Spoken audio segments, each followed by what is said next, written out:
அதிமுகவின் மூத்த தலைவர் OS மணியன் இன்று சட்டப்பேரவை செயலாளரிடம் அளித்த கடிதத்தில் நாங்கள் இந்த தகுதி நீக்க நடவடிக்கையை எடுக்க வேண்டாம், அதை நிறுத்தி வைக்க வேண்டும் என தெரிவித்திருப்பதும், மேலும் எம்எல்ஏக்களை தாவேக்காவில் இணைப்பது மிகப்பெரிய குதிரை பேரம் என்ற குற்றச்சாட்டையும் OS மணியன் இப்போது சட்டப்பேரவை செயலாளரை சந்தித்து புகார் கடிதத்தை அந்த ஒரு மனுவை அளித்த பின்னர் அளித்த அந்த பேட்டியின் போது அவர் தெரிவித்தார்.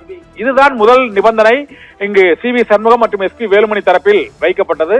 அந்த சந்திப்பில் அந்த நிபந்தனையின்படி இப்போது 25 சட்டமன்ற உறுப்பினர்களின் அந்த தகுதி நீக்க நடவடிக்கையை நிறுத்தி வைக்க வேண்டும் என்று அந்த கடிதத்தில் அவர் தெரிவித்திருக்கிறார் என்றும் அவர் கூறியிருக்கிறார். மேலும் இந்த EPS அணியில் இணைந்தது குறித்தும் பாலகிருஷ்ண ரெட்டி சட்டப்பேரவை செயலாளரிடம் அதற்கான கடிதத்தை அளித்திருப்பதாகவும் குறிப்பிட்டிருக்கிறார். இந்த சூழ்நிலையில் இப்போது அந்த இணைந்த பின்னணியின் முழுமையான விவரத்தில் முதல் நிபந்தனை இந்த தகுதி நீக்க நடவடிக்கை வேண்டாம் என்பது. இரண்டாவதாக ஏற்கனவே அளித்த அந்த மாவட்ட பொறுப்புகளை மற்றும் அந்த 5 முக்கியமான தலைவர்களான நத்தம் விஸ்வநாதன், விஜயபாஸ்கர் இவர்கள் தவிர தங்கமணி, வேலுமணி, CV சண்முகம், KP அன்பழகன் இந்த 6 தலைவர்களுக்குமான பொறுப்புகளை மீண்டும் வழங்க வேண்டும் என்று கோரிக்கை வைக்கப்படுகிறது. அது குறித்தும் EPS இறங்கி வந்து அந்த கோரிக்கையை ஏற்பதாக கூறப்படுகிறது. மூன்றாவதாக அதிமுக பொதுக்குழுவை கூட்ட வேண்டும் என்ற நிபந்தனையை தளர்த்த வேண்டும், உடனடியாக பொதுக்குழு கூட்ட வேண்டிய அவசியம் இல்லை என்று EPS தரப்பில் வலியுறுத்தப்பட்டதாகவும் அதை ஏற்றுக்கொண்டதாகவும் கூறப்படுகிறது. இந்த சமரச நிபந்தனைகளோடு தான் EPS-இடம் இந்த பேச்சுவார்த்தை நடைபெற்றிருக்கிறது. இந்த பேச்சுவார்த்தையில் தங்கமணியும் நத்தம் விஸ்வநாதனும் முக்கிய பங்காற்றி இருக்கிறார்கள். இதன் பின்னர் தான் இரு அணிகளும் இணைந்து செயல்படுவது என்ற முடிவுக்கு வந்திருக்கிறார்கள். தொடர்ந்து அதிமுக சட்டமன்ற உறுப்பினர்கள் தாவேக்காவில் இணைவது அது குதிரை பேரத்திற்கு வழிவகுத்து ஆரோக்கியமான செயல்பாடாக இருக்காது என்று OS மணியன் இப்போது அளித்த அந்த பேட்டியில் அவர் தெரிவித்திருப்பதன் மூலமாக அந்த தமிழக வெற்றி கழகத்தில் இணையும் முடிவை இந்த 5 முக்கியமான தலைவர்களும் நிராகரித்து விட்டதாக கூறப்படுகிறது.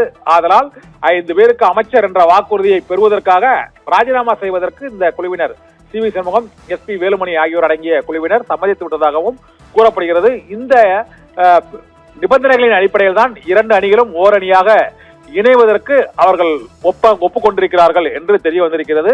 இப்போது EPS எடப்பாடி பழனிசாமி நிலையத்தில் பேச்சுவார்த்தை நடத்திவிட்டு தங்கமணியும் நத்தம் விஸ்வநாதனும் மீண்டும் CV சண்முகம், SP வேலுமணியை சந்திக்க இருக்கிறார்கள்.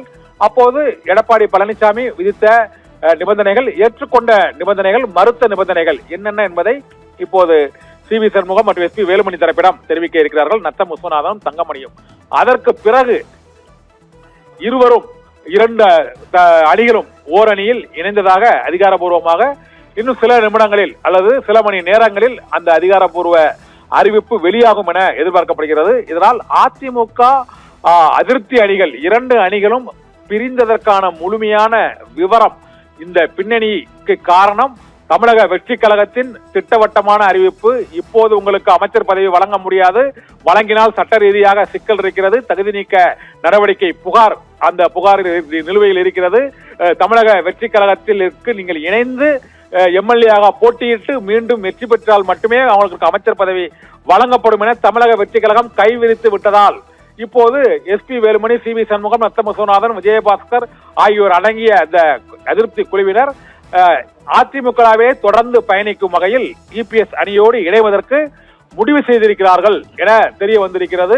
இன்னும் சில நிமிடங்களில் அங்கு தங்கமணி, தங்கமணி, வேலுமணி மற்றும் CV சண்முகம் தரப்பு அங்கு MRC நகரில் உள்ள இல்லத்தில் இதற்கான அதிகாரப்பூர்வ அறிவிப்பை அவர்கள் வெளியிடுவார்கள் என எதிர்பார்க்கப்படுகிறது. ராதிகா, தகவல்களுக்கு நன்றி கண்ணன்.